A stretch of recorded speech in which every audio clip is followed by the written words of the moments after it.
Skarloey was sad. He hadn't left the sheds for a very long time, and he was longing for a run down his little railway. He grew bored of watching engines big and small passing the sheds, and was hoping that he'd be let out soon.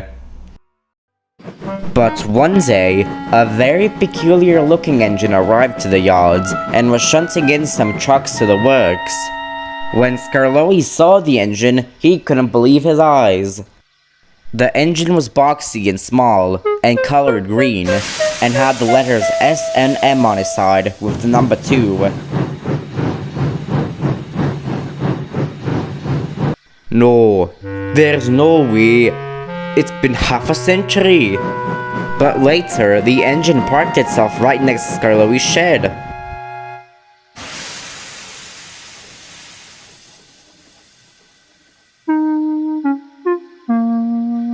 When Skarloey saw the engine, he couldn't believe his eyes. It was his very first and oldest Sodor friend, Neil.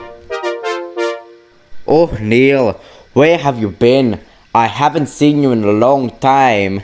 Oh, you know, doing odd jobs around the island here and there. Just came to drop off some cars to the works, but I never thought I'd see you here. What are you doing here? Shouldn't you be out on your little line?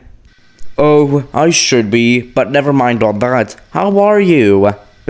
Can't say I can complain, but I sure am in a better place than where I was before. Oh, the Sodor mainland was a complete mess. I agree with you there. But say, do you have any fun stories you could tell me from the old Sodor mainline days?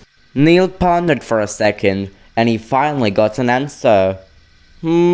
I guess I do. Would you like to hear them? They're not really that long. Definitely. I could use a great story to lift in my mood. And this is the story that Neil told. The Sodor mainland was first promoted in 1850 and was projected to link Barrow and Furness with Sudbury, the ancient capital of Sodor.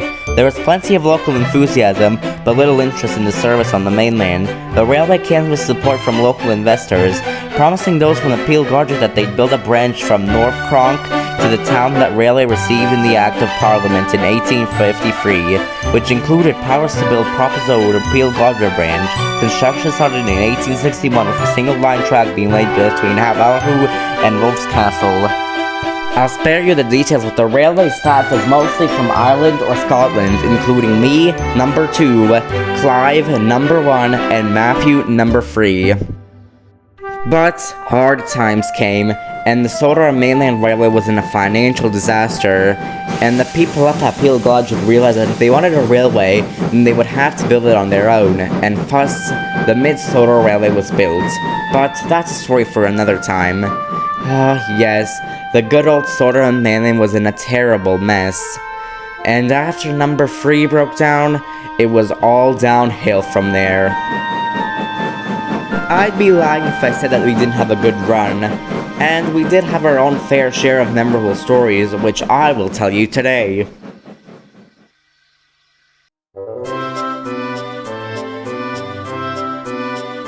One morning, number 1 Clive was pulling a local passenger train down the line. He was having a great morning, and thought the trip was going well.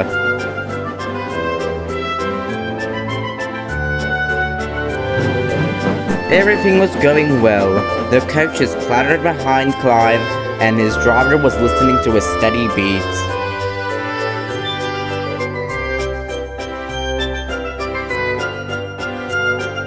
Clive was soon approaching a crossing gate where some local schoolboys were standing. He blew a friendly hello and rushed past. He was gliding along the rails when suddenly, the boys started throwing squashed fruit at the coaches. Clive was so surprised he immediately stopped. As you know, engines can't stop that fast, but since he was already going so slow, he was able to stop that quickly. But anyway, Clive and his crew were very cross. The fireman nearly lost his balance because one of the fruits almost hit him, but his hat fell off, and his driver went to go talk to the boys.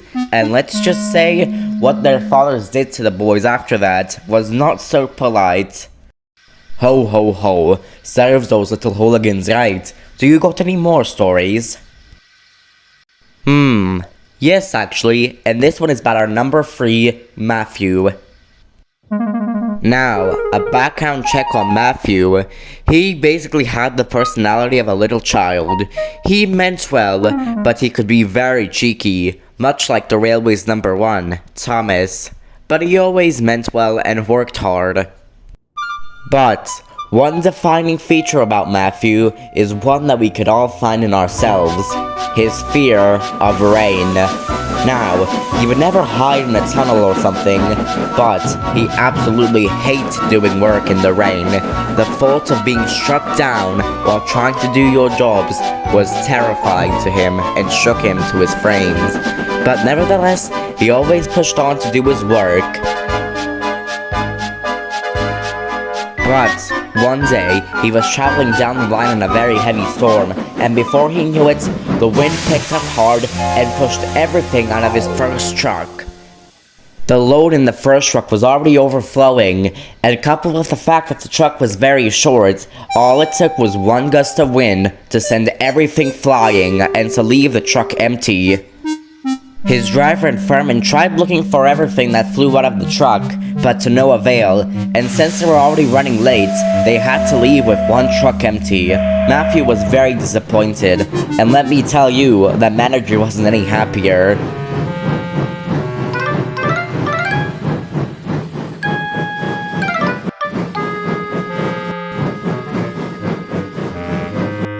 I could safely reassure you that my manager wouldn't be happy either. Ho ho ho. But do you have any stories about yourself? Neil wondered for a second, and finally answered, Ho ho ho. I do recall a very frightening experience I once had, and let me tell you, I was as good as scrap iron back then. But in all seriousness, yes, I do. One night, when the moon was full and the sky was empty, I was leaving with a very late passenger train. A passenger had tripped onto an umbrella trying to get into my coaches. Thankfully, I didn't leave before she got in, but I did leave very late.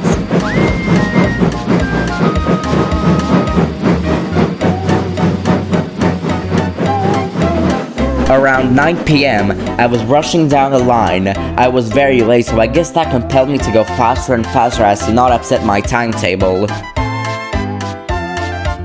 Ironically enough, I was approaching the same gate where Clive had his incident with the boys, and I guess he didn't call that gate unlucky for no reason.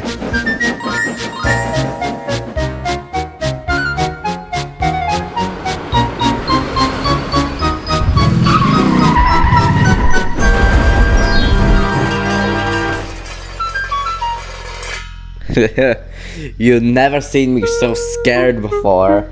Thankfully, I managed to stop in time before I hit the car. But boy oh boy was that frightening. The driver got out to apologize to my driver and fireman, and I'm sure you know that a lawsuit was in order. I guess they should have invested in more of you box tanks, because if that was me, you would never be able to put me back together. Ain't that the truth? And you know what? I think I have another story to tell you. The rain had fallen hard, and we had found life on the SMN miserable. Many problems came, like bridges collapsing,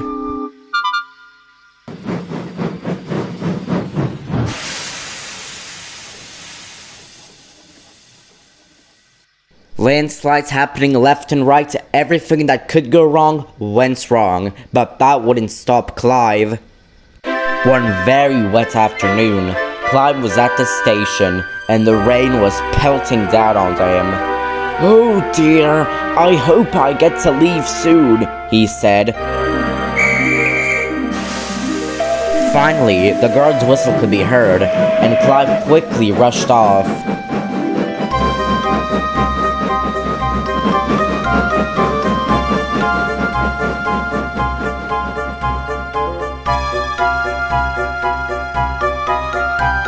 The rain was falling hard onto Clive, but he was determined to get his passengers home if it was the last thing he did. I mustn't disappoint my passengers. I mustn't disappoint my passengers, he chanted as he rode along the rails. Finally, Clive arrived at the next station. He was still feeling very tired, but was still triumphant.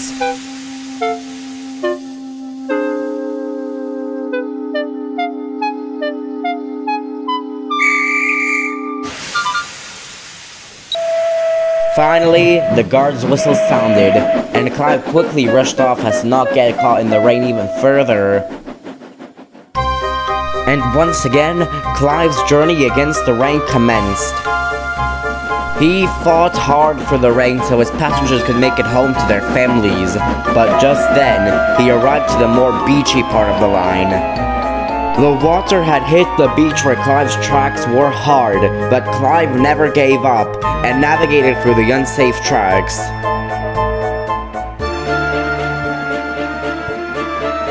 Clive rattled and groaned along the dangerous tracks. He thought he was going to fall apart.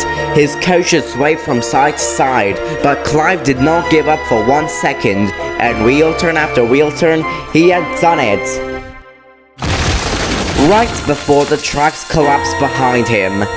Clive was very but proud, and the passengers cheered for him out of the coaches. He still had a long way to go, but he was so proud of himself that he didn't mind one bit. Finally, Clive arrived at the last station, and boy oh boy was that a grand entrance. It was truly a sight to behold.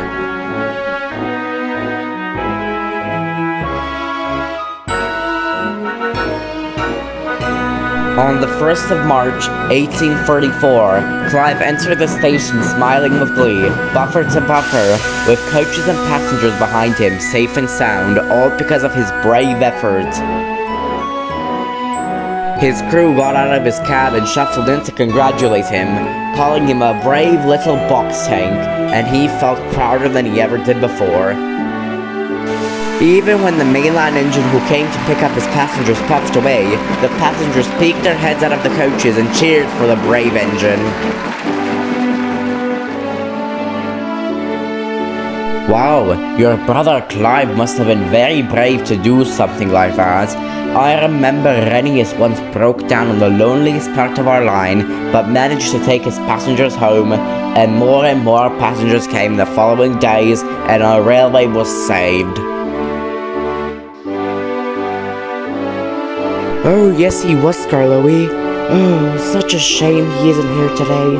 He was scrapped along with Matthew, while I was sent to the Crovens Gate Mining Company. It was nice talking to you, Skarloey, but I have to go. I hope I'll see you again soon.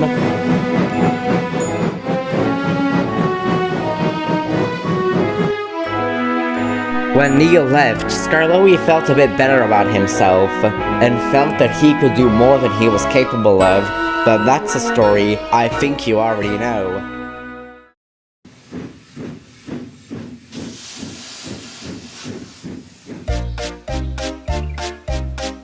Following Colin's accident with the flatbeds, the FAT director started paying more mind to the state of his rolling stock, and found that a lot of it was in a sorry state. So, he had got new coaches and trucks for the main line, and boy oh boy did they prove to be a hit.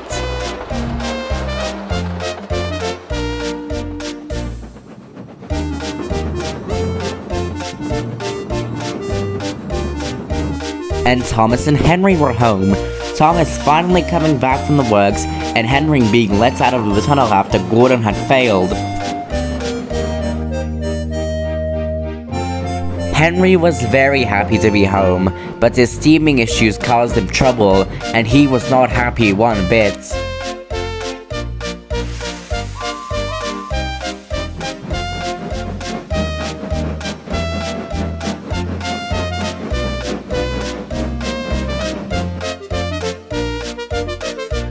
One morning, Henry was in the yards. His driver and fireman were trying to steam him up, but to no avail, when Nicholas came.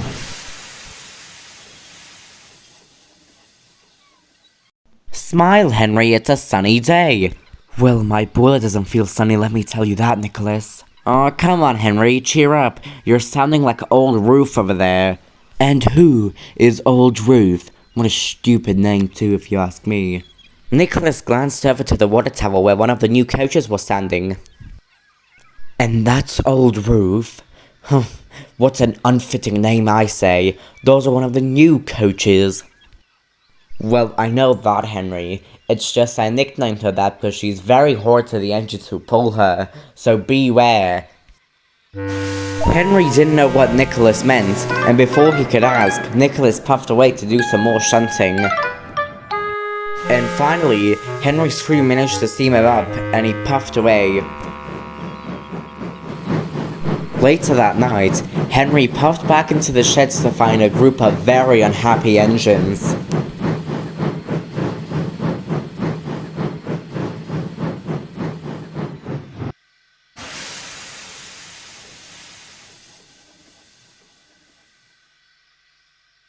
Henry whispered to Thomas and Edward. He liked Thomas and Edward and worked on the railway with them for a very long time. "What's going on here?" asked Henry. "Pay no mind to them, Henry," said Thomas. "They're just bellyaching over some coach." Gordon had heard what Thomas said. "One could argue, little Thomas, that this is a matter of most importance. That rotten thing on wheels isn't here to carry passengers, little Thomas.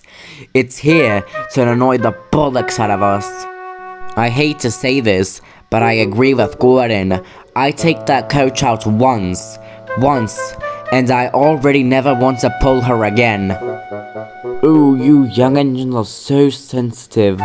I don't boast, but back on the LBSC, whenever we had a misbehaving coach or truck, we teach it a jolly good lesson and it would never misbehave again. Just ask Thomas." "Well, Timothy, if you're so smart, teach it a jolly good lesson, as you say." "Trust me, I'll teach that fangled nonsense on wheels a lesson or two." "Be quiet, you two. If a big, strong, and grand engine such as me can't handle a coach, then nobody can." Henry thought about what Nicholas said to him, and what the engines just said now, and he had a lot to think about. The next day, Henry had an idea, and went to Nicholas in the yards.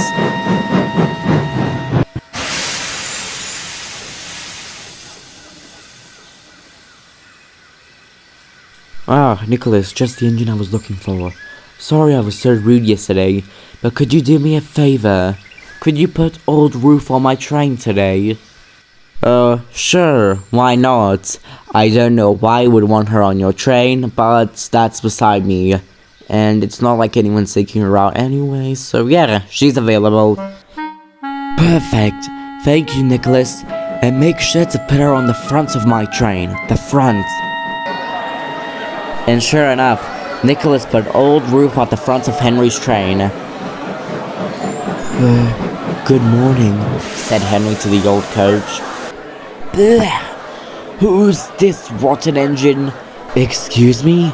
All I said was good morning." Good morning to you too, I guess. Oh, I don't suppose you're gonna be the engine pulling me today." "Yes, I am. I'm the engine pulling you today. I don't suppose you have an issue with that." "Oh, it's nothing personal, darling. It's just a coach of my standards to be pulled by such a lowlife like you is absolutely disgraceful." Henry indignantly snarled at the rude coach, and went to the front of the train. Once Henry was at the front of the train, he was coupled up to the rude coach, and once the guard blew his whistle, he set off on his journey.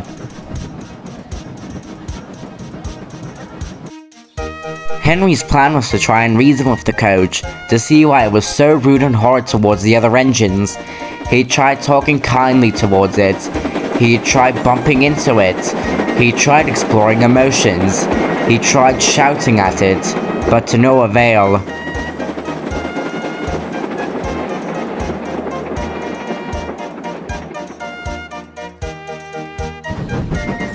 They soon arrived to the mainline tunnel, which famously was named Henry's Tunnel after Henry was shut up in it. Henry charged through the tunnel and soon peeked out of it as soon as he entered. Everything was going smoothly until the old coach spoke up again. Oh, thank goodness Henry didn't stop in the tunnel this time. I guess he finally learned that tunnels are tunnels and not rabbit holes for him to hide in. Henry was absolutely furious and gave the coach another great bump.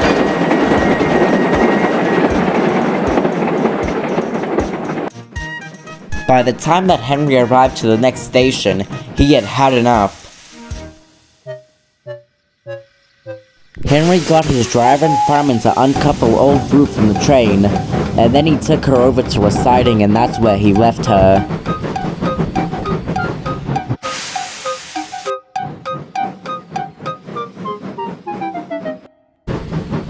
Finally, Henry found a new coach and coupled it up to the train.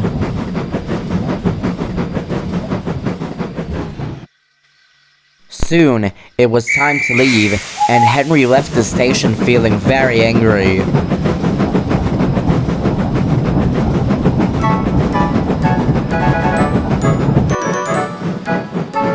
Later that night, Henry popped back into Tidmouth Sheds. He felt exhausted. Everyone had fallen asleep and Henry was about to do the same when he heard a voice. Henry, why are you up so late? Let an engine sleep. I didn't even make a sound, and I was about to go to sleep myself. You haven't answered my question. Why are you coming back so late?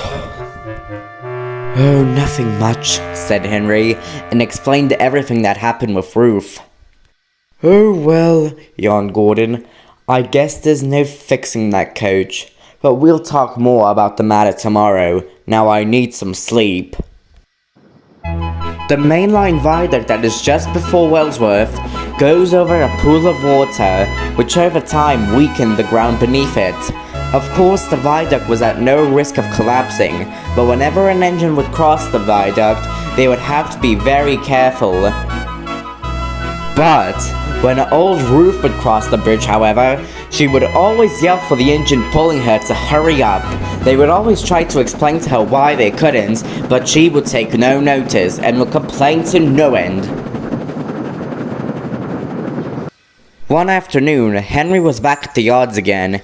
He had just come back after pulling a very heavy goods train to Meron, and he felt exhausted. His driver and fireman were trying to make him better, but to no avail. While his driver and fireman were completing maintenance on him, he noticed Gordon filling up with water, and then he remembered the conversation they had the night before. Once Henry was feeling better, he asked his driver and fireman to put him next to Gordon.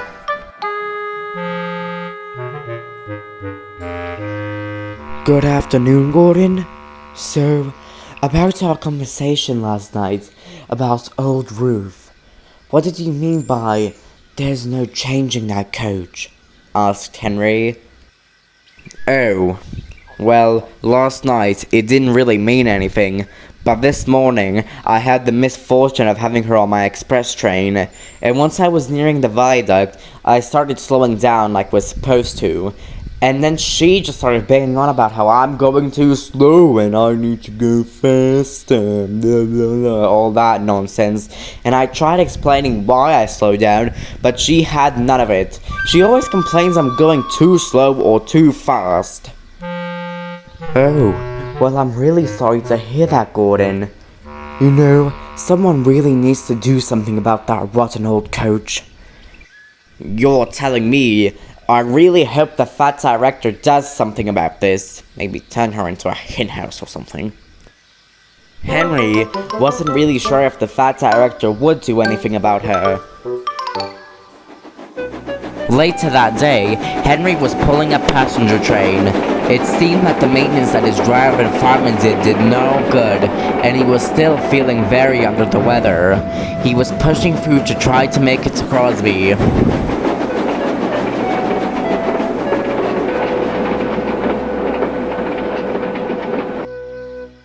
When they got to the next station, his driver and fireman looked him all over. "I'm sorry, old boy, but your tubes seem to be blocked, and we can't clear them out right now. We haven't got the time. Could you please hold out until we get back home?" Henry didn't want to disappoint his passengers, so he pushed on.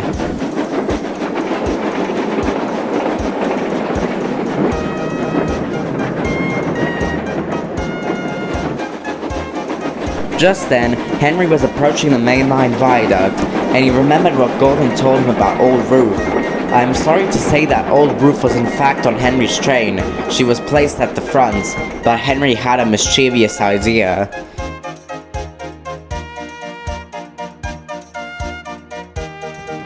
But one thing that Henry didn't account for in his plan was that one of Old Ruth's axles was starting to heat up, and fast.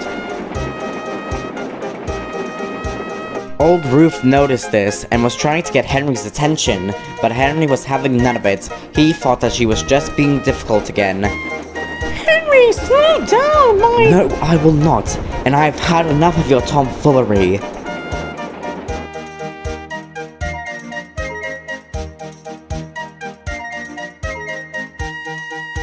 Henry had rushed over the viaduct without a second's thought, and he was just entering a field when he started to smell the fire. He immediately applied his brakes and stopped, but it was too late.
Finally, the already very hot axle box caught fire, setting the whole coach on fire. Thankfully, Henry managed to act fast and save the lives of himself, his crew, and the passengers. Then he went over to a nearby signal box, which the signalman called the fire brigade to put out the fire. When Edward arrived to carry out the remains of the coach, there was barely anything. The coach was completely burnt to a crisp. Oh dear, all of this is my fault. Don't throw yourself under the bus, Henry. This wasn't your fault. You could have never known. Well, actually, Old Ruth did want me to slow down, but I thought she was just being difficult again, so I went faster and rushed over the unsafe bridge. I guess that just aggravated it more. Oh, I'm so sorry, Henry. This is gonna be a fun talk with the fat director.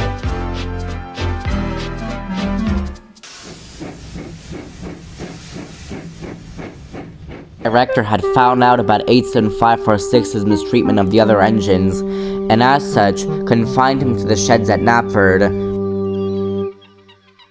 Since 87546 couldn't leave the sheds, there was another problem. Who would do his work? The fat director had finally decided to give this job to 98462, another engine who arrived to the island on loan to help out. 98462 did a relatively good job handling his and 87546's work, but I'm sorry to say, coupled with praises from the fat director and passengers alike, he had gained a big smoke box and thought that he was capable of doing more work from other engines, which poor Edward would find out one day. Only a few weeks passed since Edward had taken his passenger train. It had been Edward's first day out in a long time.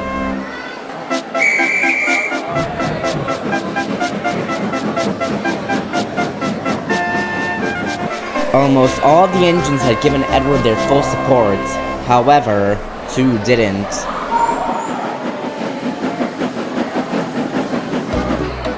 Gordon and 98462 were quite displeased with Edward. 98462 was one of the 3 engines brought on trial to the island by the Fat Director.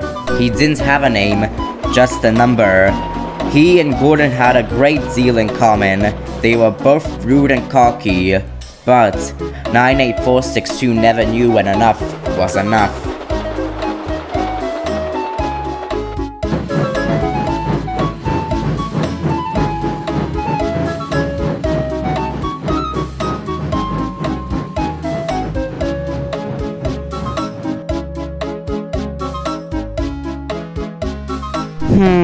You finally managed to make it out of the station, cackled 98462 one night as Edward backed into the sheds. Edward had just returned from his passenger run, and he was feeling quite proud. What a useless engine you are, Edward. I'm sure we'll be hearing plenty of complaints from the passengers tomorrow. You must have been running late all day. The others gave 98462 a foul look, but Edward just smiled. Actually, we were right on time. I'm very happy to be useful again. Edward knew that as long as he didn't let 98462's words bother him, then the engine wouldn't berate him for long. Soon enough, without getting any sort of reaction from Edward, the big blue bully drifted off to sleep. As Edward was now working regularly on passenger trains, the Fat Director extended the timetable to run later in the evenings. This now meant that Edward, Gordon, and 98462 would be running the passenger services all across the island. Edward had his doubts, but was determined to work hard.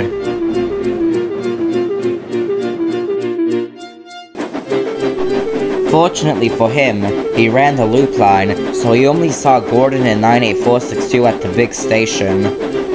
A few weeks passed. Edward thought his trains were getting heavier and heavier, or he was getting older and older. The other engines had noticed this, and offered to help Edward. Oh, no thank you, hinted Edward. You have your own trains to manage. We can't upset the Fat Director's timetable.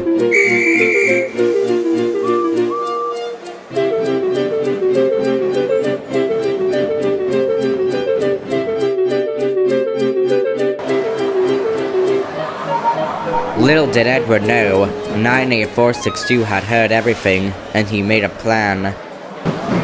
Edward had arrived to the big station to collect his first passenger train. When he arrived, he saw that there were no coaches. Thomas must have woken up late again, he thought. He was just about to go collect some more when he saw 98462 came hooting and reaching into the platform with Edward's coaches. No need to fret. I'll be taking your coaches today, Edward. We mustn't upset the Fat Director's timetable. He laughed loudly as the guard blew his whistle, and he set off. Edward was upset, but he thought it was best to get on with his work.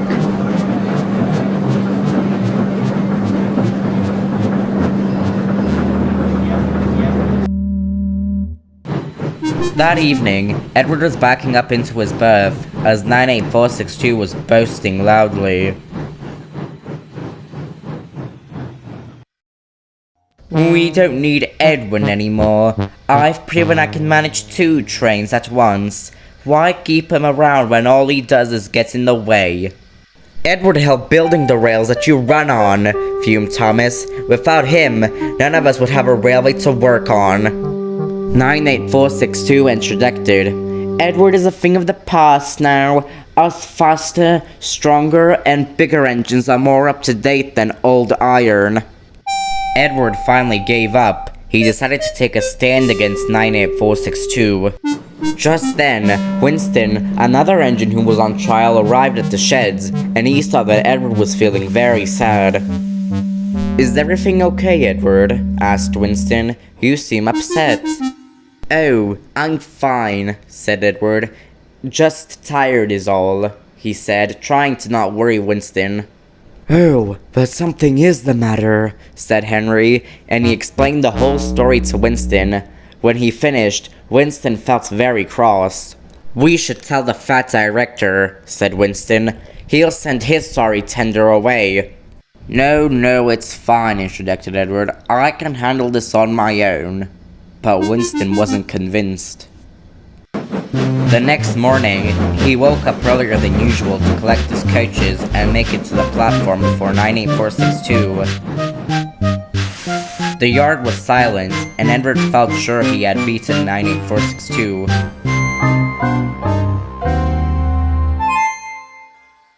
"And what do you think you're doing?"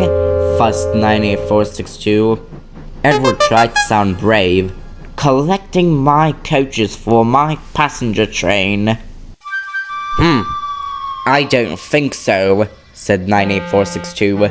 "You are old and slow, and you shall wait in your shed till you're sent away, or even better, scrapped." Edward's heart sank, but not for long. "What do you think you're doing?" babbled a familiar voice. It was the fat director.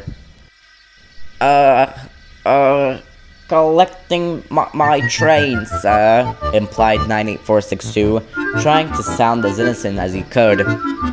"From what I've just seen, that is not the case at all. I've had passenger complaints saying that they were taken to the wrong stations, and fellow workers complaining about your treatment of others." 98462's face went as white as a ghost. "My engines," the fat director went on, "help other engines and work hard. You have done neither of those things. And let me remind you, I have brought you here to work on trial, and I can see you are not a fit for my railway. You shall stay at the old sheds at Knapford with 87546 until I can trust you again. Is that clear?" 98462 couldn't muster up a response, so he just puffed away to the sheds, glaring at Edward.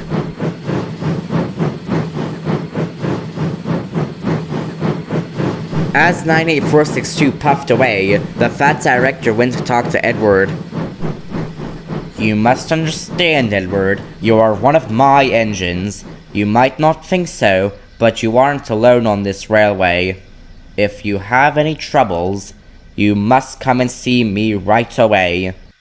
Edward could see from his warm smile that the fat director was told everything.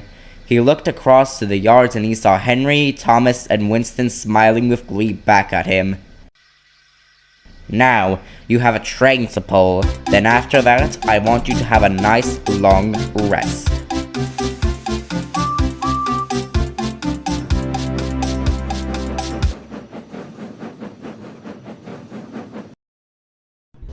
As Edward set off, he felt his position on the fat director's railway was secure, and from that day on, he never had issues with big blue engines thinking they're better than him.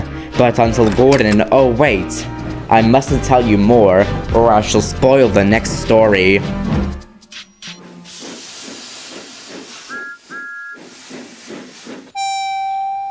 Trucks and coaches are a vital element in a railway, but on Sodor, they're the most troublesome things that ever came out of the workshops. They are rude, noisy, and belligerent. They often cause trouble on the island of Sodor, and whenever there's an accident, the main culprits are them. Thankfully, on the island of Sodor, there are engines who are known to handle trucks whenever they're pulling them, but if an inexperienced engine is pulling them, well, that's a different story. Trucks take great pleasure in running away with engines who aren't experienced with them, and every wise engine will tell you that you should never trust trucks.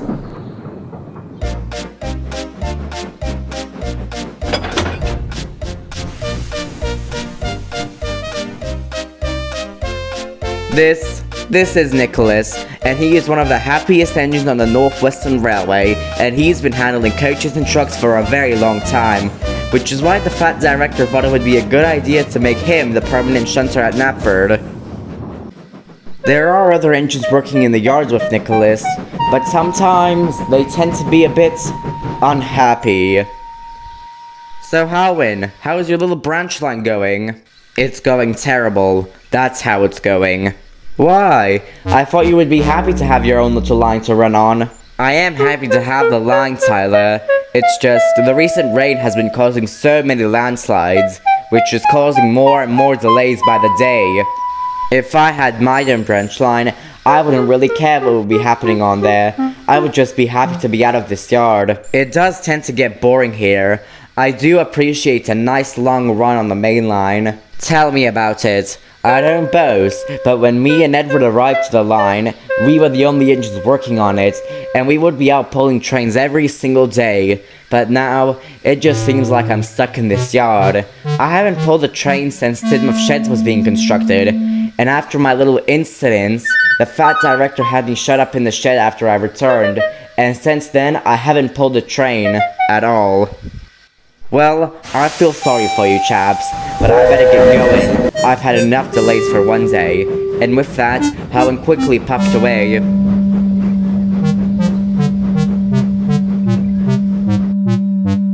Ugh, I hope a bombshell falls on my shed tonight, because tomorrow I do not want to wake up. The yard has been a total mess recently.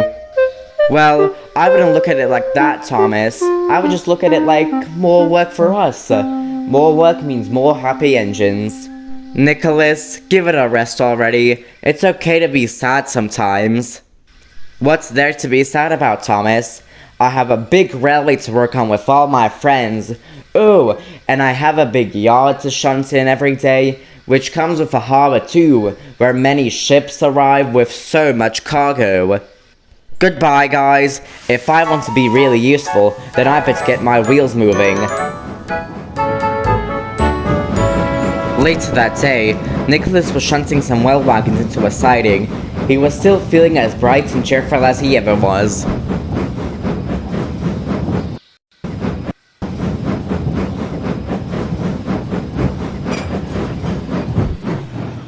Nicholas had left his trucks in the siding and was just about to leave when he heard something very odd. Hello, are you here for us? The voice came suddenly, which made Nicholas stop. He looked back and saw the voice was coming from a coach that was on the siding right next to his. I'm so sorry, said Nicholas, but I'm not. Why? Were you expecting someone to come? Oh no, darling. We're so sorry if we startled you. But we haven't been moved in a very long time, and we just thought if anyone came, then that meant that we would finally be... She cut off dramatically, but Nicholas immediately knew what she was going to say. Oh, heavens no! I would never think of such a thing. But, why do you think you would get scrapped? I'm looking at you now, and you seem in perfect condition, still ready for work. Then, the coach at the front cut in. Oh, darling, it's sweet of you to say that, but we haven't been moved for a very long time. And when we are finally moved, then that'll be the end for us. Quite right, Annie, said the coach in the middle. Oh, I do wish that someone would take us out. We haven't been on the main line for a very long time, ever since the fat director got all those new coaches and trucks. We've been left here forgotten about. Nicholas thought and thought. He was trying to find ways where the free coaches could be useful again. He thought. Then suddenly, he got an idea. Oh, I know, said Nicholas. And later, he found his way to Knapford Station where Eagle was waiting for the all-clear. Hello, Eagle. How's life on the main line? Hello to you too, Nicholas. And it serves its purpose. And how's life in the shunting yards? It's really well. Say, Eagle, could you do me a favor, please? Sure I can. What is it? So, Eagle, I hear that you're one of those LYR Class 28, am I correct? Well, could you please do me a favor? Like, you're big and strong, right? I suppose. Great. I have this friend called, I didn't catch her name, but she really wants to go out for a change, a spin down the main line. Well, could you please take her out on your train today? Sure I can, said a now very nervous Eagle. Oh, thank you so much, Eagle. You don't know how much this will mean to her. Okay, I'll go get her and attach her to a train. You just be ready. Soon, Nicholas got old Slowcoach coupled up to Eagle's train, but poor old Slowcoach was feeling a bit nervous. Nicholas, dear, are you so sure this is going to work? I mean, I haven't been moved in a very long time. I'm very sure, old Slowcoach. You just have to have a bit of confidence in yourself. That's all.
Old Slowcoach. You look way lighter than you actually are. Oh, excuse me? I am not that heavy. You know, Colin is a tank engine and he was able to pull me. Colin is way younger than I am. Oh, I don't know how he was able to pull you. Well, Colin was way nicer than you. He never called me heavy. Well, sorry.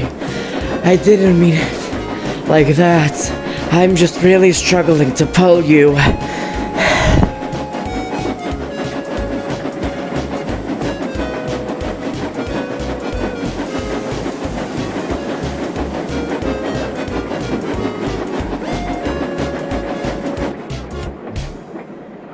When old Slowcoach returned back to the yards, she told Annie, Clarabelle, and Nicholas everything. Oh, old Slowcoach, I am so sorry you had to hear that. You weren't that heavy when I pulled you up to the station. It's okay, darling. You had good intentions in mind. But I guess it just goes to show that me, Annie, and Clarabelle are just a lost cause. You shouldn't fuss over us anymore, Nicholas, darling. You can run off and go do your work like a proper engine, while we just sit here all alone all day. Old Slowcoach, you shouldn't say that about yourself, and don't worry, I'll stick by your side until I find some jobs for you guys, don't worry. And while you were gone, I actually got an idea on what I should do with Annie and Clarabelle. Nicholas, we see that you're a nice engine, but you should just let us be and enjoy our retirement. And besides, back when we were still in use, the passengers would always complain that we were so uncomfortable to sit in, and that we would squeak, rattle, and groan.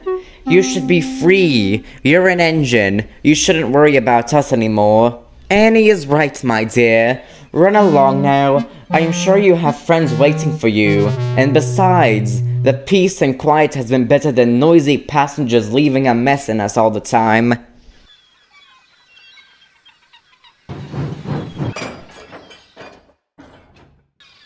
That's nonsense, Annie and Clarabelle. The people are much better nowadays. And don't worry, we'll find you a job. I know the perfect engine to ask. And with that, Nicholas puffed away with Annie and Clarabelle. Meanwhile, 1020 was just filling up on water. He was feeling quite pleased with himself when Nicholas rolled along.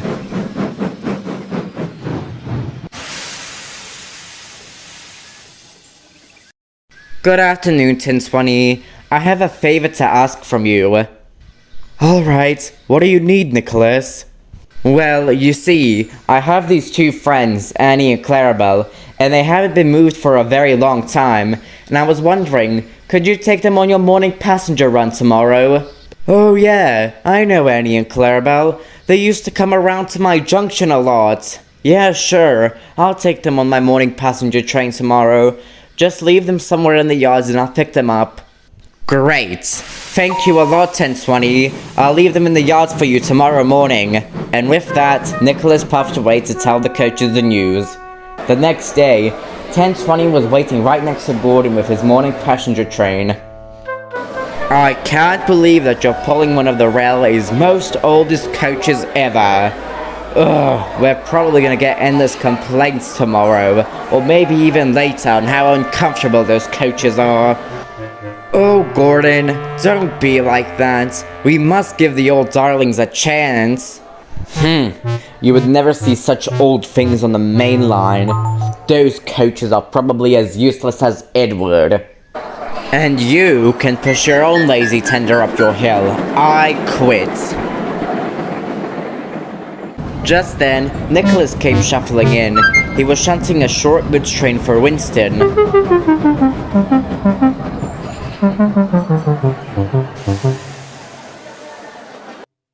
Morning, Nicholas. Came to send the girls off, I see. No, Winston just has a morning train he has to pull to Vickerstown. Just then, the guard blew his whistle. Thank goodness, I can finally be out of here. Goodbye, you two. I hope you see me on the main line. It will be a fine sight, I'm sure. And with that, Gordon puffed away with his express. And that should be my guard.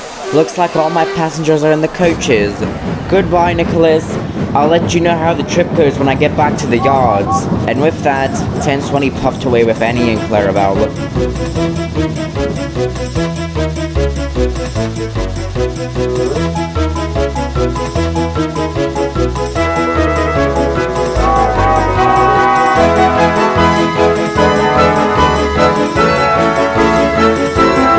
Now, by no means is 1020 a fast engine, but compared to Edward, he might have been the Flying Scotsman.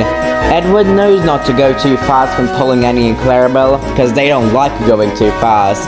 But 1020 didn't know this yet. So, per usual, he went his normal pace, which was too fast for Annie and Clarabelle. 1020, slow down, this is too fast for me.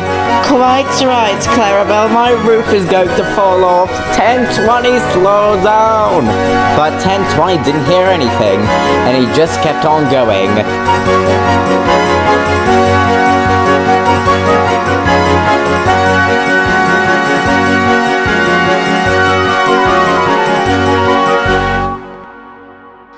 Annie and Clarabelle were happy when they arrived at the junction. 1020 was feeling quite pleased with himself, but Annie and Clarabelle were still feeling a bit down. Oh, 1020 dear, you were going so fast. Well, that's the first time someone ever said I was too fast. Ho ho ho. But seriously, Annie, I wasn't going that fast. Yes, you were, 1020. You were going so fast that my frames were shaking, and my wheels are still quivering how scared I was. Oh, well, I'm really sorry, Annie. Next time, I'll remember not to go fast. Oh, thank you, 1020. Me and Clarabelle were very frightened.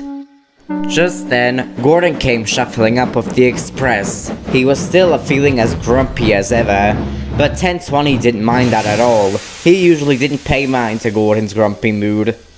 Oh, I see you still have those rotten old coaches behind you. I'm shocked that they didn't fall apart on the way here. Gordon was grumpy because a cow got stuck on the line, and it wouldn't move until the fireman got out and chased it off. But 1020 was already prepared for this. Well, Gordon, he started. Actually, Annie and Clarabelle were quite pleasant coaches. And all the people riding them were quite comfy in them. They were also not bumpy at all. I'm sure your passengers will be happy to get rid of that. And what's that supposed to mean? Well, Gordon, It means that you're the bumpiest engine ever. I have met many engines, but I've never seen one as bumpy as you. Your passengers probably rocked about in the coaches like a pea in a pod. Now, goodbye. I don't want to leave your passengers stranded with you again. And with that, he puffed away laughing, while leaving a very angry Gordon behind him.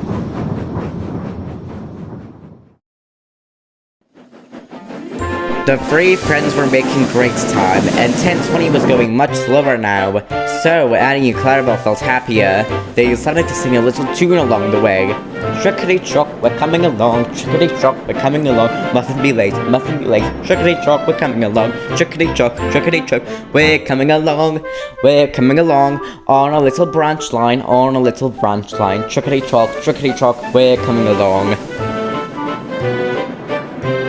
Now, at first, the 10:20 quite liked the song and found it very fun, but soon he started losing patience and was getting quite annoyed by the song. He was very relieved when they made it to the top station, because it seemed that the singing finally stopped. Oh, what a nice trip that was, wasn't it, Annie? Quite right, Clarabelle.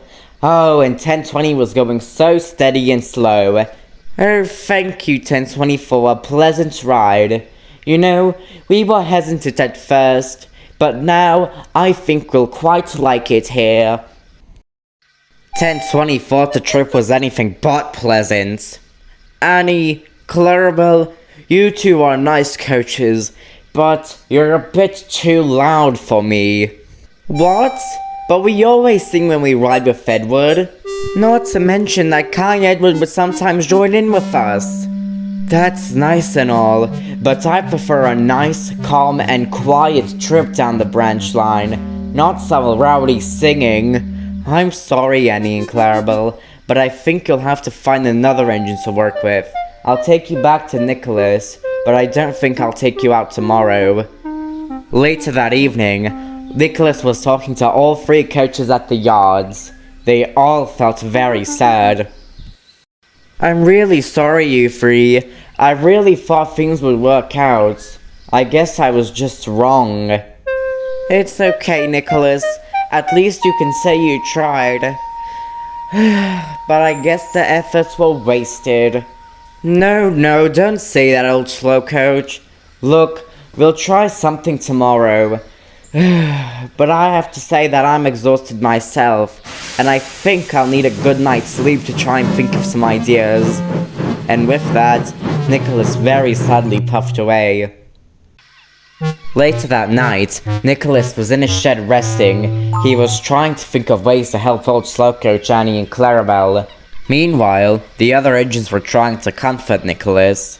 You know, Nicholas, I could probably take Old Slowcoach out with me tomorrow again. I'll just have to find another tender.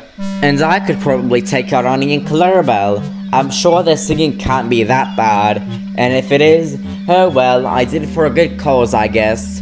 You know, Nicholas, you remind me a lot of my brother Clive. He would always push me and Matthew to be resourceful about our resources. And back then, we barely had anything. But he always made things stretch. Just like he used to say, when there's a will, there's a way. Nicholas appreciated what his friends were saying to him, but he was still feeling a bit down. Don't worry about it, guys. I'll figure this out on my own. Well, Nicholas, here's an idea. Why don't you try to talk to the fat director? I'm sure he'll be more than happy to put Annie, Clarabelle, and Old Slowcoach back into regular service. Yeah, there's only so much you can do, Nicholas. No offense. And besides, I'm sure the fat director would be more than happy to help. No, it's fine, everyone, said Nicholas, still looking down at his buffers. I can do this on my own. I promised I'd help Annie, Clarabelle, and Old Slowcoach, and I'll fulfill that promise. Now, if you don't mind, I would like to get some sleep. And with that, Nicholas drifted off to sleep. But that night was anything but peaceful.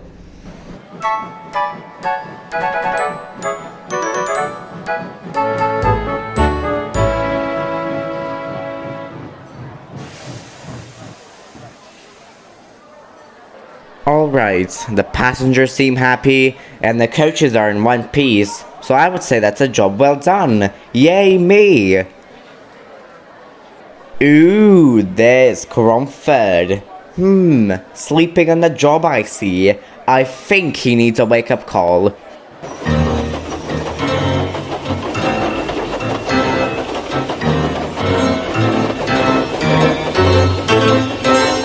Oh my goodness! Bloody hell, what's the matter? Is my shed on fire? Is there a truck on fire? A coach on fire? What's burning? Oh, there's nothing burning, I just wanted to say good morning. Are you fucking kidding me right now? What the hell is wrong with you? Oh, you know, the usual. That checks out. And where the bloody hell were you all morning? I've been working since 6 a.m. 6 a.m. alone trying to get the yards in order, while you just disappeared to God knows where. Oh, I had to take Cindy's morning passenger train. She was feeling ill. Oh, was she that lazy that she couldn't get her lazy tender out of her shed? Mate, this morning she looked perfectly fine. Ugh, fine, whatever. Now that you're back, would you want to help me in the... Good morning, you two. Sorry I can't stop. Judy calls. Ugh, those big engines. They're seriously getting on my nerves. Oh, well, what are you gonna do about it? Anyways, I thought when I got back I should help you in the yards. So... see you in the yards, Cromford. Oh, go to fucking hell already. Already there. Next morning, Nicholas woke up feeling terrible. He did not know what to think about the dream that he had last night.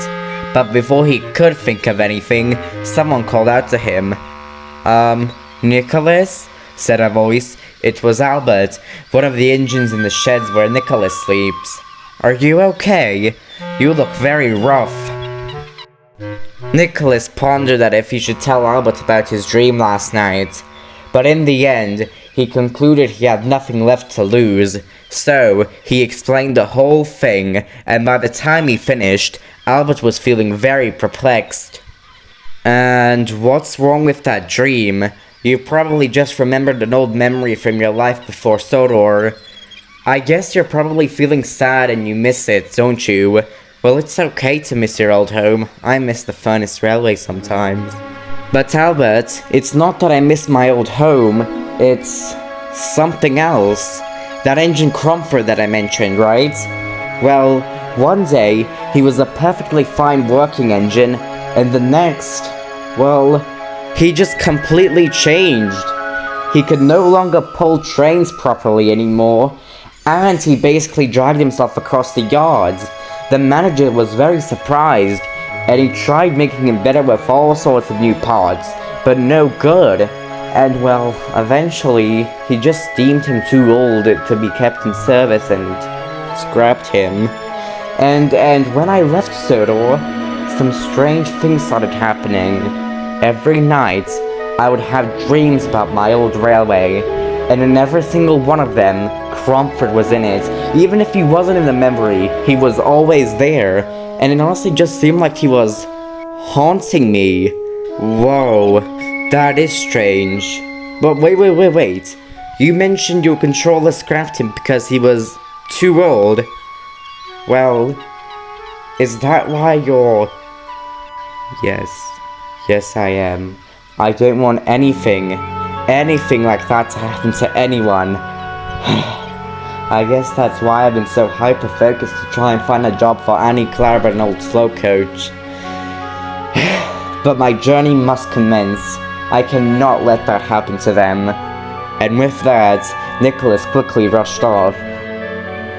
As he puffed away to go talk to the 3 old coaches, he tried to put on a brave face as to not upset them more, as they would definitely be sad after yesterday's events.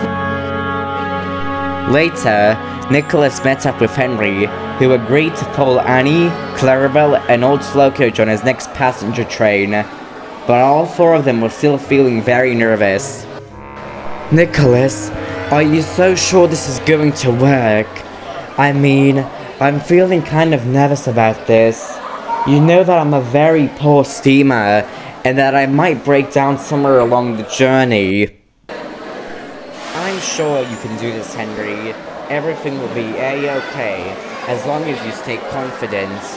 But I understand if you don't want to pull them. I can always find someone else to pull them today. Maybe I should get Eagle again. Henry just sighed. Okay, Nicholas, I'll take them. But if I break down, you're coming to rescue me. The guard's whistle sounded, and Henry quickly puffed away, determined not to let Nicholas or the three coaches down.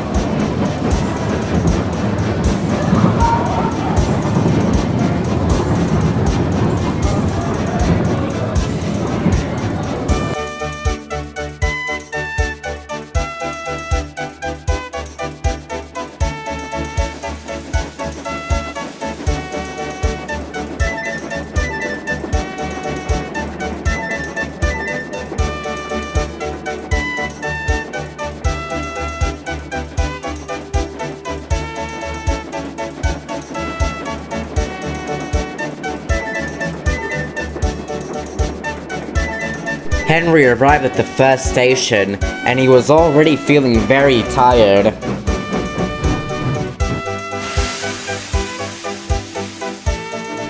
The three coaches tried telling Henry to leave them at Crosby as clearly he was suffering, but Henry reassured them that he would be fine, and once the guard's whistle blew again, he set off.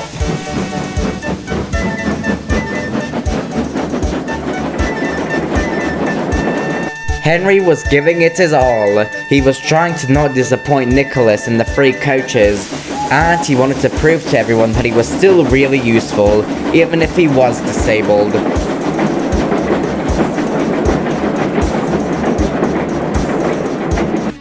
Eventually, Henry finally made it to the mainline viaduct, but it is here where his struggles really began. His driver and fireman started to hear a very strange noise coming from his safety valve. They decided to check over Henry at the next station. But, I'm sorry to say, the next station would never come. As Henry was heading to Wellsworth, he was going through the forest that was in between the station and the viaduct. And as he was just entering it, the humming noise became louder, and louder, and louder, until finally...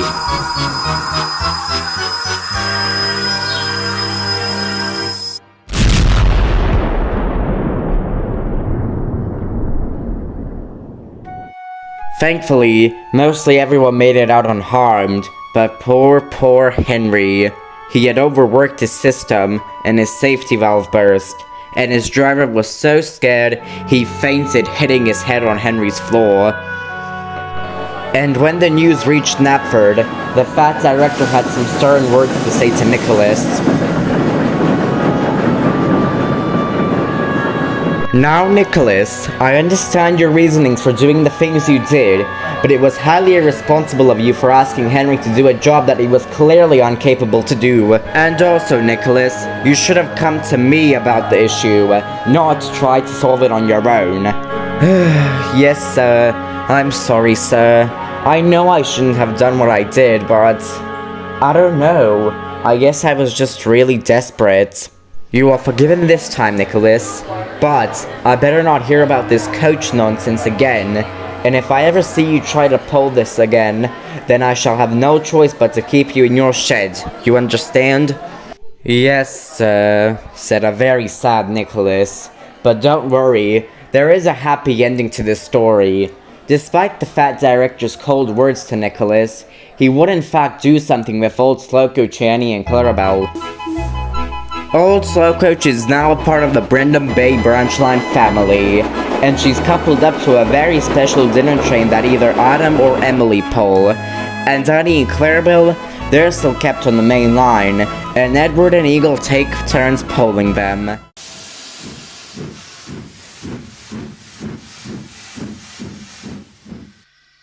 One evening, Edward was just returning to the sheds when Nicholas called out to him. Oh, Edward, you're never going to believe what happened while you were gone. So, we were talking about our railways before Sodor, and Gordon started boasting about his LNER heritage, so Thomas got mad and they had an argument, but then they got too tired to argue so they just went to sleep. It was epic. Welp, that's Thomas and Gordon for you, and I actually feel bad I missed it now. Say, where are the others? Oh, everyone is still finishing their trains for the day. I would know, I shunted them. Meh, I'll see them tomorrow. Anyways, I might head off to bed myself. Wait, Edward, before you go to bed, could you tell us some stories about the Furnace Railway? I mean, we all shared stories about our own railways. Maybe you should share some of yours. Oh, I wouldn't have anything good to tell. I'm sure Albert already filled your minds with his own stories. Actually, Edward, I only told him the story about when I got caught in some snow with my coach Victoria. Remember when it fell onto my cab? Oh, I do actually remember that one. And, I don't know. Actually, I think I have one story. It started a long time ago. But Edward, I don't mean to interrupt you, but could you please skip the boring parts? I already know what you're gonna say. You're gonna say that it started a long time ago back on the Furnace Railway, explain its history, and then the engines, and etc. Just get on to the exciting parts already. Alright. Ugh, Jesus, can't even tell a proper story anymore. But anyways, it happened a long time ago. And this is the story Edward told.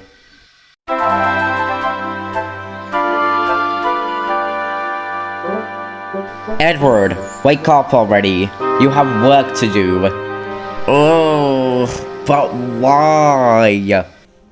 Well, Sherlock, believe it or not, you're a steam engine, and steam engines are expected to do work, not laze about in their shed all day.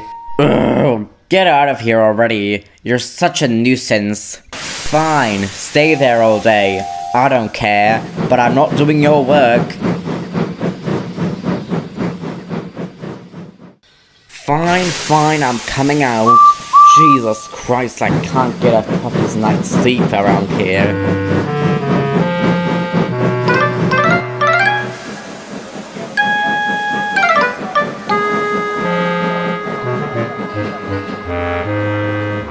Ugh, I can't believe they're making an engine of my standards pull a lousy passenger train. Ugh, I should be tearing down the line with the express for crying out loud. Ugh, I can't believe the manager gave it to that stupid red-engine eagle. That's a huge honor. Are you sure you're up to it? Jesus Christ! Oh my goodness. I'm sorry you startled me. And yes, I think I am up to the task. What made you think otherwise? Oh, nothing really. But, anyways, why are you so unhappy with the train you're pulling now? Because I should be the one tearing down the line with the wind gustling in my face and showing everyone what I'm made of. And also everyone in my shed has a chance to pull the express except for me. But that doesn't matter. I should be out there too. It's not fair. Just be patient, youngin'. You'll get your chance soon. And as I like to say, patience is a virtue. I have no clue what any of that means, but thank you for the reassuring words. Say, I often see little box tanks from here, but I never seem to catch your names. What's yours?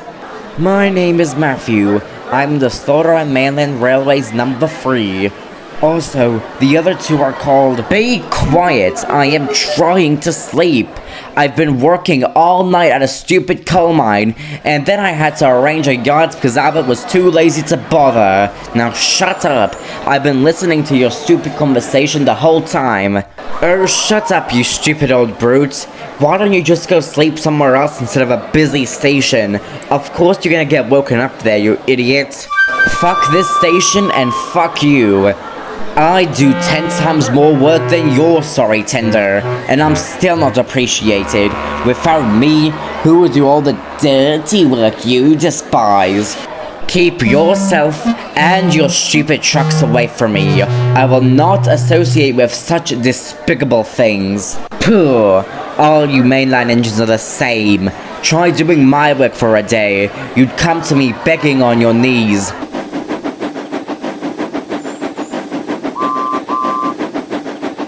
Oh, great. I just needed him.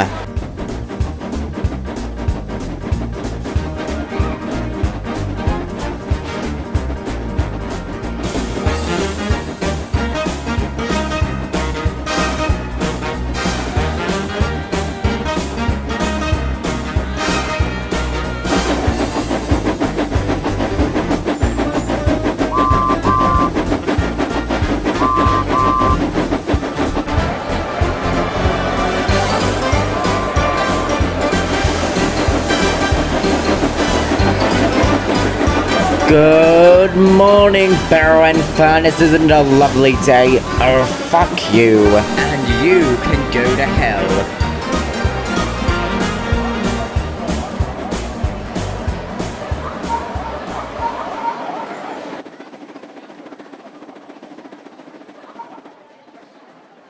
And there goes Eagle. As usual, always thinking he's better than everyone. I noticed he was pulling an abnormally long train. How is he able to do that for his size? Search me, but I've honestly stopped believing in the impossible after engines with faces rolled out of the works. Well, Eddie managed to make it out of the sheds? Well, call me surprised. Oh, and hello Matthew, what's up with you? Oh, and look who made an appearance! Albert! As puffed up in the smoke box as usual, I see. Meh, I'm not that surprised. I expected nothing less from you anyways. Now don't you go talking, Edward. I know that as soon as you set a wheel in this station, that you were already complaining about not being able to pull the express, and were complaining about how Eagle has pulled it more times than you. Pah! What a load of rubbish you are. Now, if I want to be really useful, I better be going. Good day.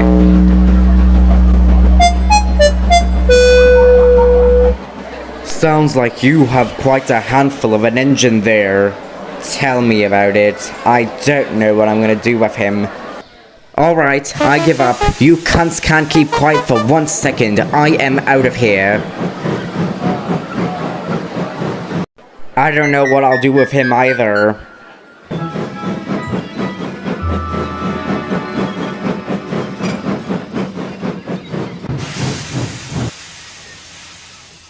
I cannot believe that an engine of my standard is being forced to pull some dirty trucks from dirty sidings. Blech.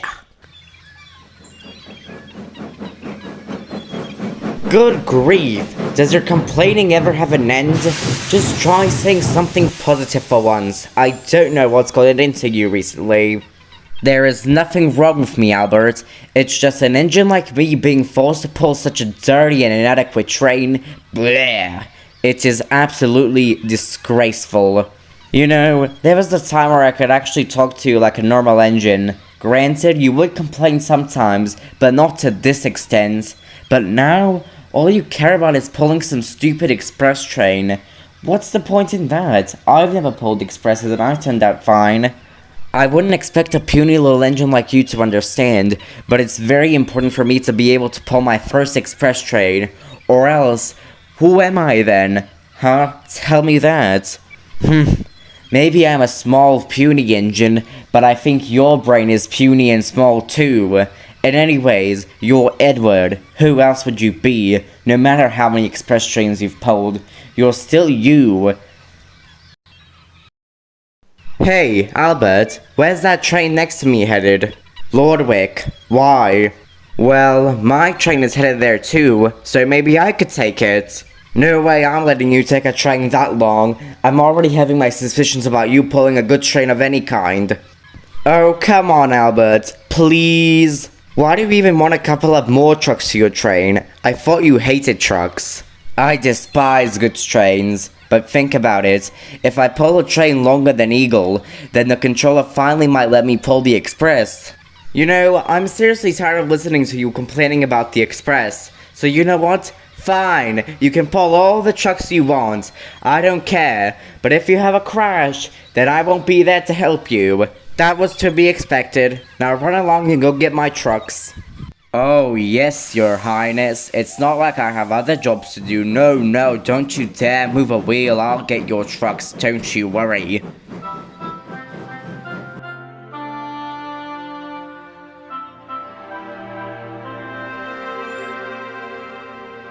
Perfect. Once the controller sees how useful I am, he'll have no choice other than to give me the express. Ha! Take that, Eagle, you red balloon on wheels. I hope you realize how stupid and idiotic this is. Sorry, Albert, but your encouraging words won't slow me down today. In fact, I'll be going so fast that you'll nearly see a flash of red. I bet I'll be even faster than Eagle. So, since you're actually doing this, I thought it would be a good idea to give you some words of advice. So first, trucks aren't like coaches at all. With coaches, if you bump them once, then they'll pay you out. But with trucks, if they're misbehaving, you can bump them. But if you bump them for no reason, or make them mad, they'll push you off the rails. And trust me, they can do it if they want to. Oh, Albert, you've pulled so many dirty goods, and you still don't know how to handle trucks. Trucks are silly boxes on wheels, and I'm the engine. I say what goes, and they have no say in the matter. I'm in control. Oh, and look at that. There's my guard. I'll show you how a real engine handles trucks. Just watch and learn.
So let me get this straight.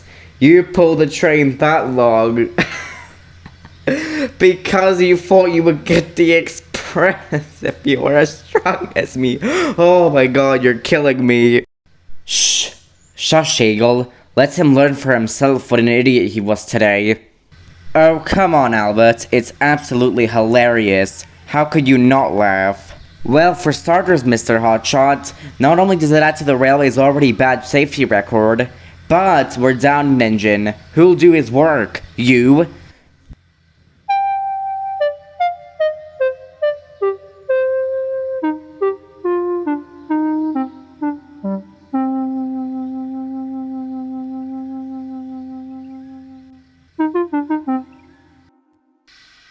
And that's the whole story. What did you guys think of it?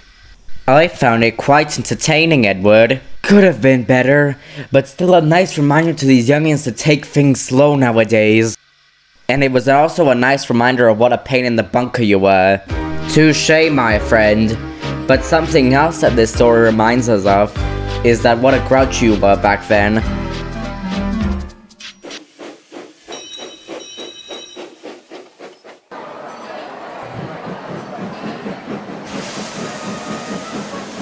Vickerstown is the last station on the Northwestern Railway's main line, and serves as a connection from the people of Sodor to the mainland, and anyone looking to visit Sodor from the mainland, of course. Engines big and small alike can be seen here with trains to and from Vickerstown.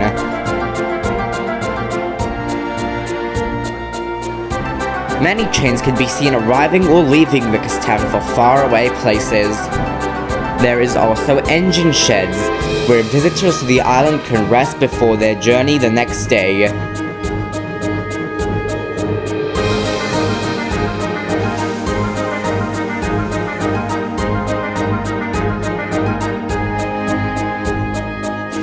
The engines liked having visitors, and often became great friends with them. But that would all change when one day, a very peculiar-looking visitor would arrive to the island.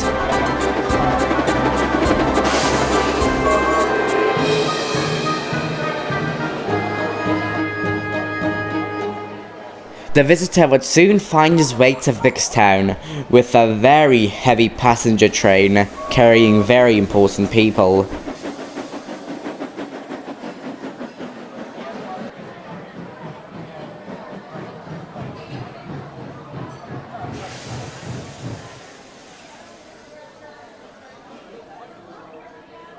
Soon, his passengers disembarked from the coaches and started taking pictures of the engine. All passing engines never seen such a sight, and were as equally impressed. Well, not everyone was impressed. Regaby had pulled up to the station with the morning express, and he was not amused. Later that night, the visitor backed up into the sheds at Vickerstown, only to have Edward, 1020, and a very grumpy Regaby waiting for him. Oh, why hello. Sorry, I don't mean to intrude like this. Oh, it's totally fine, said Edward to the engine. These sheds are for everyone. Oh, alright. Well, how rude of me. I barged into your sheds all willy-nilly, and I don't introduce myself. Why, hello, I'm Prince of Wales, but just call me Prince. Prince of Wales is a bit anticlimactic, if I might say myself. Oh, well that's totally fine. Hello, Prince. I'm Edward and this is... Dane, you cheeky engine. How did you find your way on this island? Hang about. Your name is Dane? Why, yes. What do you think my name was? Well, I don't know. 1020? No. My name is Dane. Why did you think my name was 1020? That's stupid. Dane. I swear, I might be old, but I think I'd remember if your name was Dane. Haven't I ever told you guys that my name was Dane, or ever introduced myself as Dane? No, you've never used that name for the whole time I knew you. Oh, maybe I am going crazy. Well, you know now. Well, now that that is out of the way, what are you doing here, Prince? Well, you know, the standard visit. I won't be here for long though, but... Oh wait, is that Reggaby over there? Oh my. Hello, Reggaby. What are you doing on this island? You know him. And to answer your question, he's one of the engines that the Fat Director brought on trial. And boy oh boy, let me tell you, it hasn't been fun. Why yes, I remember seeing him at the works while I was getting an overhaul. Whenever I tried to talk to him though, he always had this snarky attitude. Okay, good. At least we know you're talking about our Reggaby, cause let me tell you, it has been hell on earth with him around. Will you all be quiet? I'm trying to sleep. And there you go. Mr. Grumpy as usual. Well, he wouldn't be Mr. Grumpy if he wasn't grumpy, Edward, chuckled Dane. Too right, Dane. Oh, blimey. Sorry, I'm just used to calling you 1020. If you still want to call me 1020, then that's fine. I mean, what's the harm in that? I suppose you're right. Finally, you've got that out of the way. Now shut up, I've got a busy day tomorrow. Goodness me, do you ever shut up? No, I don't think so, Edward. Because, you see, while I was at the works with him, he would keep me awake all night long. I barely slept a wink. Nobody asked for your opinion, cock of the north. And nobody asked for that stupid look on you, but here we are. You better watch yourself, bud. You're on Sodor territory now. Funny you should mention that, Reggaby, because I recall Adam telling me about a certain engine not being able to find his way to Knapford. Really now? Blind me, Reggaby. You're dumber than you look. Now shut up. I think we've fought enough. And everyone went to sleep, except Reggaby, who was still very ticked off on what the visitor said to him, and was hatching a plan to pay him out.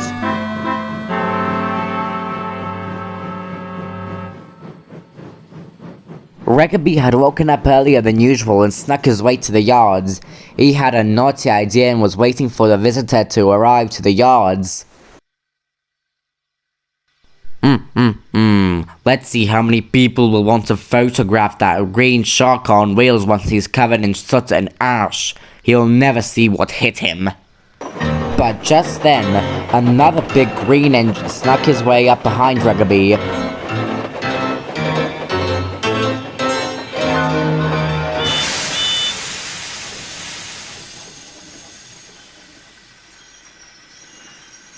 Reggaby jumped, and Prince just laughed. What in the name of God was that? Said a very frightened but angry Reggaby. Oh, you know, the typical. I was passing by the neighborhood and decided to say hello. What do you think? I obviously knew that you were gonna do this, and you think you could actually get away with it? Ha! In your dreams. How did you know I was gonna do this? Are you a psychic or something? And I'll let you figure that one out. Now toodaloo, I have trains to pull. Reggaby was angry. His plan had backfired, and whenever he could, he would complain to the other engines about the engine. They didn't pay no mind to him, as they found Reggaby quite annoying. Even Gordon got tired of his constant complaining, and whenever Reggaby was away, the other engines would be happy.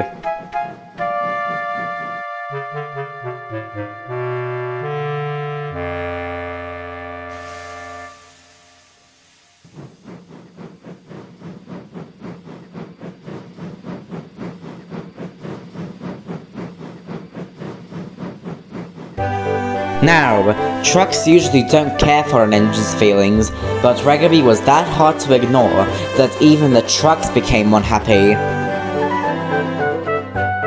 Which in turn only made them cause more trouble for Reggaby, making him that more angrier.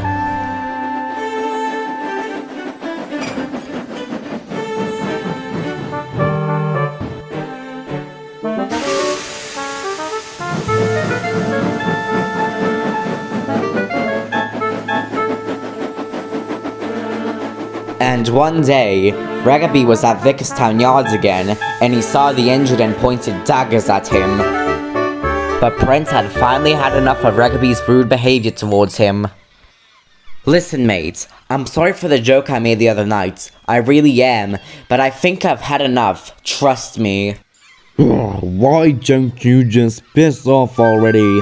I am tired of looking at your face. Go home already. Right, that's it. I've been too nice to you and it seems that it's come back to bite me in the tender.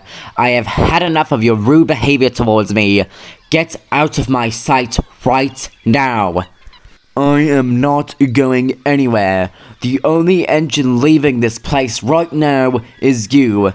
You big, pompous green son of a... Alright, that's enough. You both are acting like children.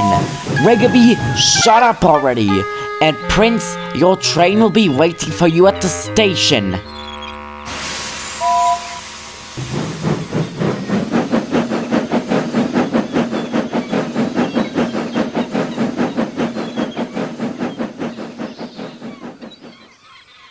Well, there you have it.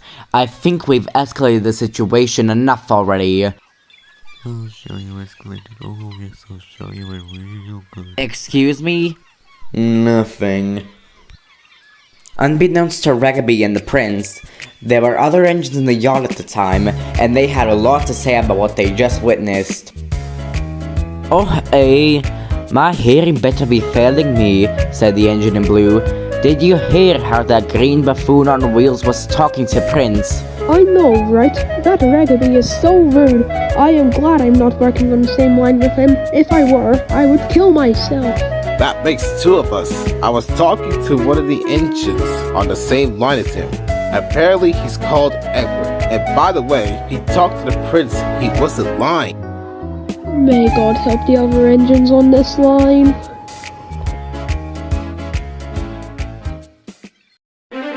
Later that afternoon, Rugby was traveling down the line with a freight train. He was going very fast. He was still salty about the fight he had at Vickerstown with Prince.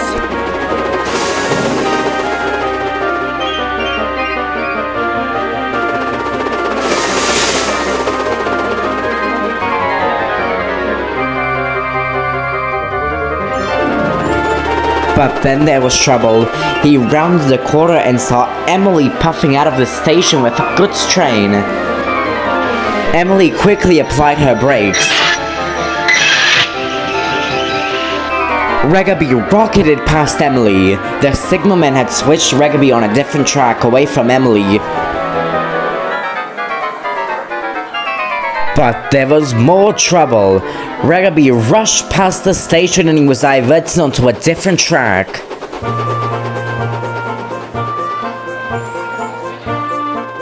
Rugby was switched onto the tracks to the yard and was now heading for the harbour. Passing engines were most surprised. He tried stopping but the angry trucks wouldn't let him. They pushed him on and on.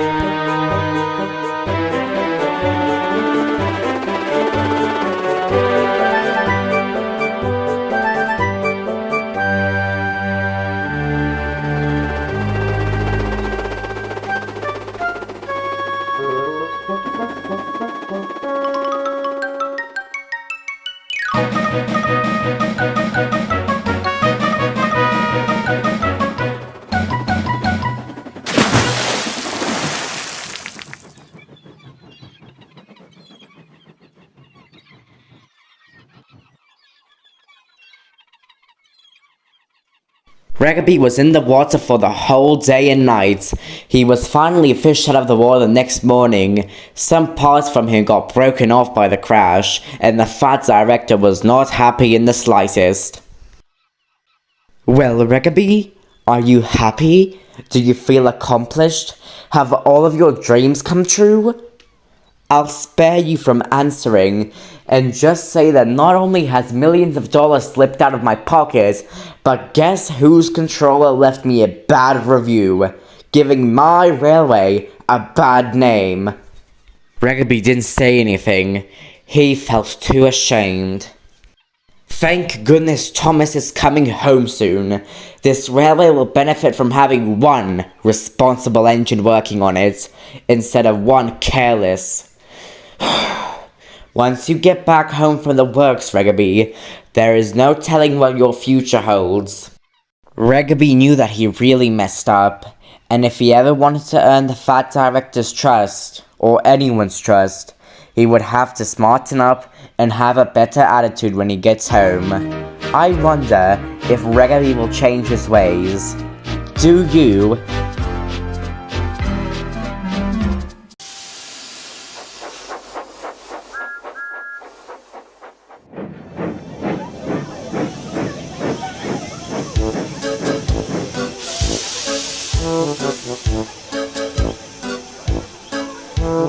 All aboard and close the doors.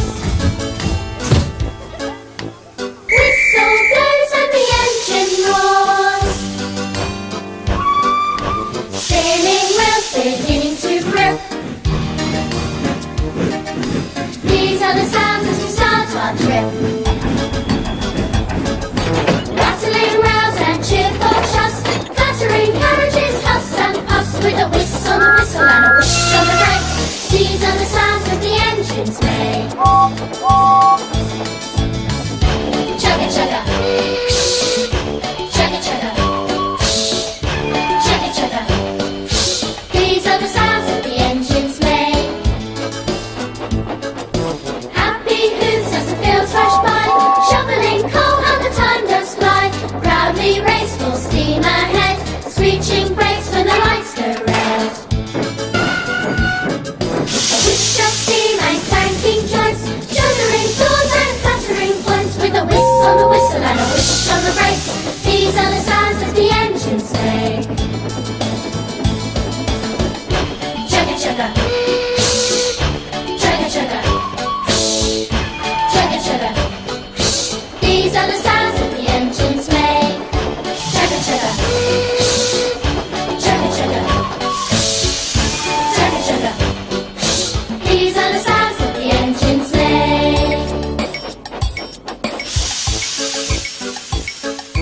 These are the sounds as we start our trip.